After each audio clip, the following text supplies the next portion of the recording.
Hello and welcome to Spectator TV. I'm Natasha Feroze, the Spectator's Deputy Broadcast Editor, and today we're going to be talking about Europe's shift to the right among the young voter base. Author and academic Yascha Mounk has written about this for the magazine this week. He joins me now along with Ayaan Hirsi Ali, human rights activist and author. Yascha and Ayaan, thank you so much for joining us on Spectator TV. Yascha, you wrote a piece in the magazine last week about young people in Europe and why they're shifting to the right. And actually, we've seen much more of this in the French elections just this week. Could you tell us about your thesis? Yeah, so there's long been this assumption that young people always vote on the left, and there's been hopes, especially on the left, that somehow this is going to bring all of the progress, all of apple pie, all of the things we want for society. And it just strikes me that this has been our assumption about politics for 50 or 60 years. And yet somehow it's unclear that politics has moved to the left. It's moved to the left on certain kinds of issues, including on things like gay marriage, for example, where I'm happy that it's moved. But on the whole, the political mood does not seem to be particularly left-wing, even though the 60s generation is now the elderly voters, and so on. And so when you actually look at the voting behavior of young people in Europe in the last years, it becomes very, very clear that this assumption is simply wrong. So in the European Parliament elections about a month ago, for example, it turned out that in Germany, voters were 16 or 17 years old, were allowed to vote for the first time because the left parties assumed that would help them in electoral terms. The Green Party got about 7 times more votes than the far-right AfD 5 years ago. Well, this time, the AfD got more votes than the Green Party. And young voters were not at all more left-wing than older voters. You also see it in France, where the Front National was the first party among young voters in the European elections.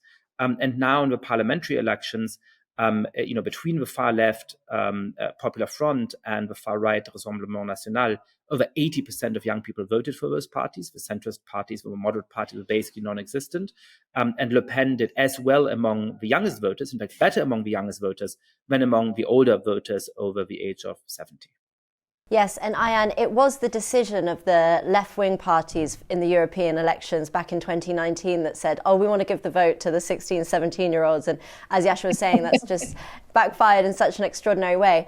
I was actually in Brussels at the time in 2019, and I remember I was working there, and I remember there was tens of thousands of young people taking to the streets, missing school because they were part of what's called Generation Greta, and the eco-activists. What has happened to them? Well, I'm seeing what Yascha is describing, and my team and I'm talking to people who are younger than me and who are European, and they came up with 3 reasons. And they said the first is there's the usual rebelliousness of the youth. The second one is the policy issues really do matter in a substantive way. And then the third is this realignment that we've been seeing also in the US since 2016, where people who, normally, traditionally would vote for the left, finding themselves crossing over to populist parties. And I also wanted to, Yascha will probably say a bit more about it, but I don't think that the use of the left-right spectrum is useful anymore. And then we have this new terminology of far-right, where, what does that mean anymore? These terms have been overused, and they've been used also in dishonest ways. So people who are being labeled far-right are actually not far-right in the least. I think the most interesting of the 3 is the realignment. The latest example out of the French elections is Jewish communities really voting for and raising money for the national rally in France. And I think you can explain that by saying, anti-Jewish or anti-Semitism among what we used to call right is sentimental, it's not existential. And out of rightly understood self-interest, some of these communities are backing parties and movements they would never have backed, say, even 5 years ago. But these changes, number one, they are solid.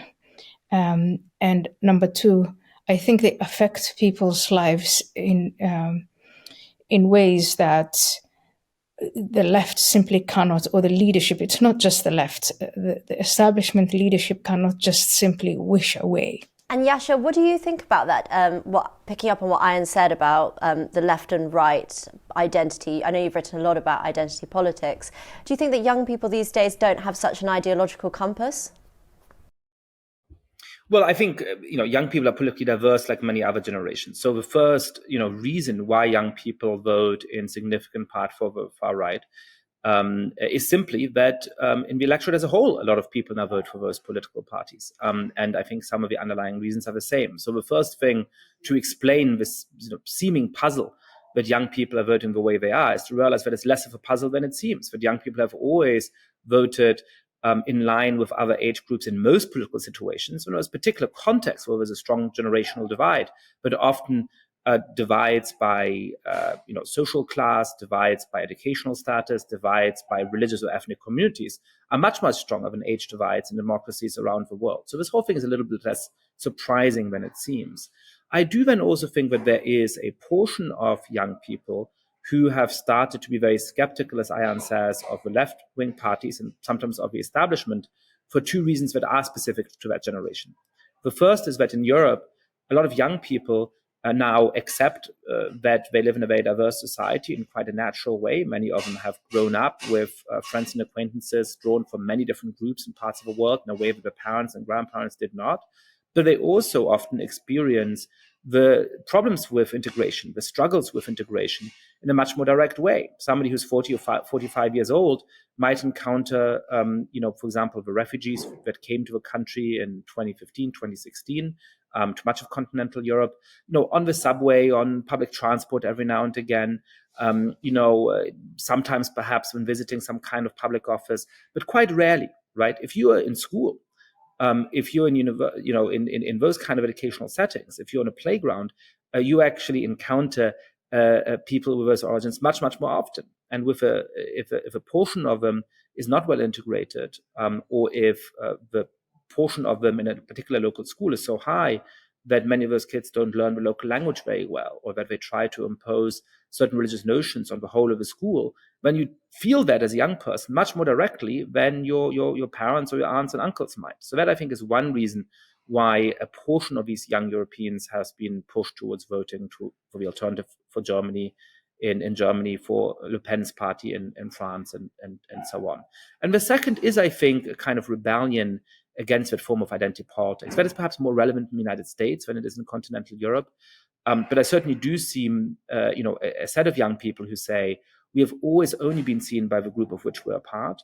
And either perhaps we're, young white men who are seen as inherently suspect on the basis of this kind of identity politics, or perhaps these are Latino men or Black men or women who say, even though supposedly we would have been part of a relevant quote-unquote victim group a number of decades ago, now in all kinds of different contexts, we're still being attacked for being privileged, for being white adjacent, or for not having the politics we're supposed to on the basis of the color of our skin. And we're sick of all of that. We're sick of that form of identity politics. And that helps to explain why Joe Biden is struggling particularly among those groups. He's actually held on to the older white vote relatively well. He's polling similarly among that group as he was in 2020.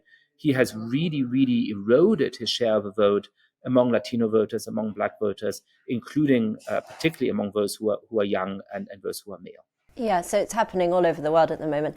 Ayaan, just looking back in Europe as well, I think a lot of people, I suppose this affects America too, but a lot of people spoke particularly about the young boys drifting to the right first.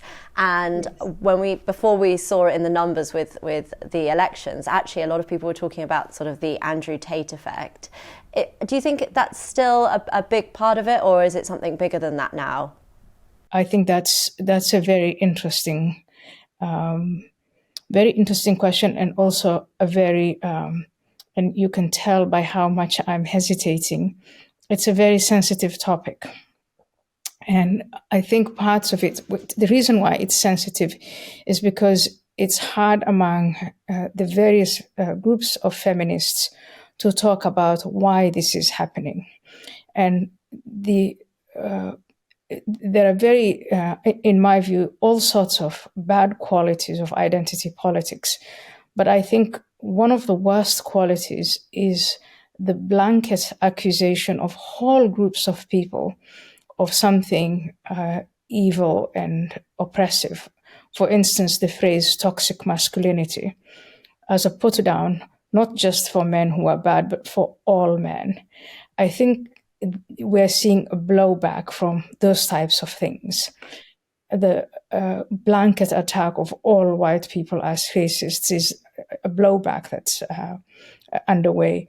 And also, I think in a healthy way, many women are saying, hang on a minute, I don't want to see in every man an enemy. I have, father, brothers, friends, boyfriends. What we need is a healthier relationship between ourselves and men. And so all of these changes are happening, and they're happening at a fast pace, and they're happening on platforms that are not the traditional platforms. So sometimes some of these things seem as if they suddenly materialized. But honestly, 20 years ago, I was hearing all sorts of things about this divergence between young men and young women. And part of it, I think, is women my age and even men, people in our 50s, the issues were different. Today, many of those things have been realized. I don't think that women are fretting about equal pay or access to higher education or access to all of these high-paying jobs. In many of these sectors, they seem to be doing better than men are doing. And so why do we then keep on harping on toxic masculinity and seem to be marginalizing men? And I think young boys and young men in many of our Western societies feel that their backs are against the wall, and there's a reaction, a justified reaction to that, but I don't know what form it will take. I think it's very bad and unhealthy if young men see, Andrew Tate as a role model, for instance. And Yascha, it's interesting that actually in universities, this right-wing shift doesn't seem to have had much pickup. And do you think that has anything to do with gender politics and the fact that actually many more women are going to university now than men? Possibly. I mean, I think it probably has some pickup in certain universities. We tend in journalism to focus on the most elite universities, and those are very self-selecting, both in terms of the social origin of its students, but particularly in terms of their ideological profile. And so certainly the mainstream culture at the Ivy League universities in the United States, at Oxbridge and the Russell Group universities in Britain is still quite ideologically monochrome. I think once you go to some of the big state universities in the United States, or perhaps some of the bigger polytechnics and so on in the UK, you probably have a much broader political mix even in those places. I do think that even the profile of my students, for example, has started to shift a little bit, which is to say that 5 or 6 years ago, I did have a number of students who, in the phrase that was common at the time, you might call social justice warriors, which is to say they really thought that fighting for this form of identity politics was a calling and a mission, and they were going to impose it on people.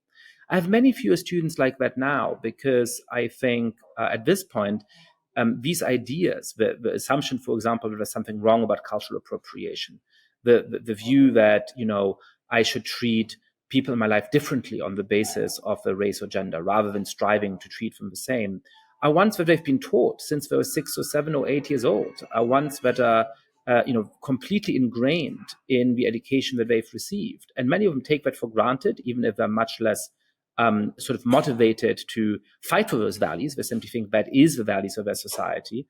But some of them are also then open to questioning those ideas, as every generation likes to question a little bit the things that has been passed down to them from on high throughout their early life. And so I think we are in a different stage of contestation with these ideas, but certainly a cohort of young people who are starting to roll their eyes at this ideology, to make jokes about it, to say, this is the nostrums of our parents, and we're going to rebel against it. Now, as Ayaan is saying, I don't think Andrew Tate is a healthy form of rebellion. So the question is going to be whether we find a way of channeling the rightful skepticism about these ideas in a politically productive direction rather than in the direction of somebody like Andrew Tate. Yes, well, a lot of it's been channeled through some of these political celebrities that have crept up.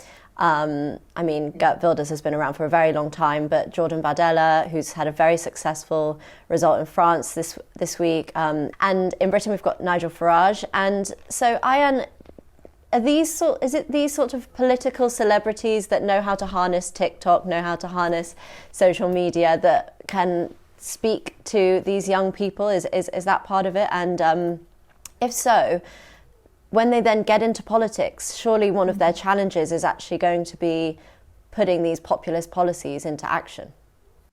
Yes, so two separate questions. One is, the harnessing of these the votes of the young people. I think challengers from the outside tend to be more creative. They don't have as many resources as incumbents, and so pivoting towards TikTok and other platforms to engage with and entice young people, I think that was rewarding for them. And you see that on either side of the Atlantic. The second question, so that is always the challenge for, obviously, the populists. I remember when I was serving in Parliament with Geert Wilders, and he was thinking of cutting himself off from an establishment party and forming his own thing, that it was always easier to put together a few slogans and to reach out to the general public and to tap into the discontent and get the votes. But it's extremely hard to face down the very forces that are not implementing the policies that they know the voters want. For instance, less immigration, or dealing with the unintended negative consequences of immigration, or dealing with the relationship with the EU, these the zero climate emissions. These are commitments that are made with the whole civil service on board, with the entire media on board, with, you would say almost the center-left parties and the center-right parties on board. So who are you as a Nigel Farage or as a Geert Wilders or as Marine Le Pen to come in and think, just because you get elected and you get the title of prime minister or president, that you are really going to implement these policies? It's very, very difficult. And I think an example right now is Giorgia Meloni of Italy. She came in on the ticket and won those elections on the ticket of doing something about immigration. But as the prime minister of Italy, she can now see that it's not something. All of this was easier said than done. And so I think we have, with some of these policy problems, I think we have very serious problems. They are structural, and a consequence of populist parties coming in and failing will be that the voters lose faith in the system itself. You can again see America's always the example there. Trump came and said, I'm going to build this wall. He didn't build the wall because the established forces were against him. He's going to make his promise that he comes in again, and he's going to, what he's saying now, he's going to deport 10 million people, 15 million people. Again, an impossibility. And when these things don't happen, whether it is the political party in power, the opposition, or the populist who gets a chance at implementing these things, when these things fail over and over again, I think then we're talking about something completely different, which is a total loss of trust in our government and in the institutions that lead us. So this is, again, it's a problem of, in the West, we like talking about the next election, which is what a few days away. In Britain, it's just occurred. In France, it's 5 months away in America. But we don't talk about these bigger issues. No one is really honest with the populations to say, if we want to stop immigration, that means we have to address these treaties that we have signed the Geneva Convention, the European Council on Human Rights. These are big things to move, and I think that's really where the conversation should be going. It's not who the next, who forms the next government. Whoever forms the next government is not going to tackle at least 3 of the 5 key issues. And lastly, Yascha, we can see from the voting patterns in 2019 to where we are now that actually this youth voter base is very mobile. So do you think that this right-wing pattern is here to stay, or do you think, like the Generation Greta, it could change at any point? Yeah, I mean, again, I think I wouldn't over-index on the specificity of a youth vote. I think part of what's striking is that the youth vote somewhat similarly to other generations. It's just that we expect them to be so much more left-wing. We think because of representations in the media and how we imagine college students and what the most visible protests are, that the average young person is kind of inspired by Greta Thunberg and so on. And that just has never been the case. And I don't think it's going to be the case in 10 or 20 years. So the question is whether those more traditional political parties can regain the trust of the electorate as a whole. And as Ayaan is saying, that depends on whether they're actually able to address a number of substantive issues. She's right that it's incredibly hard to do something about migration. That is why political parties, including the Tories in the United Kingdom, that have come in promising to do something about it, have failed to do so. But of course, after decades of voters sending the very, very clear message to politicians that they do want to limit immigration, and politicians, from one party or the other, in one generation after the next, failing to deliver on the preferences of the voters, does undermine trust in the political system in a substantive way. Now, personally, I think there's many positive aspects to migration, particularly to high-skill migration. But in the end, I agree with my friend David Frum, who has written a very powerful article a number of years ago saying, if liberals don't enforce the borders, fascists will. I think either some of these political parties, whether they're on the left or the right, or whether there's some of the parties that are now going to have governing responsibility in France and elsewhere, manage to get a hold of the problem that clearly is animating a lot of voters, or the trust in the system will decline to levels where the system itself will start to be in serious danger. Yeah, and it is in serious danger now in some places. In France, we keep talking about or hearing about a civil war. In America, I mean, it's a huge mess. In the UK, it's a bit more stable, I think, because of the fast past the post system. But let's talk in 5 years' time. So everywhere, I think we're having these discussions about a crisis of the system, not just what's going to happen in the next election. Well, in 5 years' time, the 3 of us have to reconvene and see where we're at. Yascha Mounk and Ayaan Hirsi Ali, thank you for joining us on Spectator TV.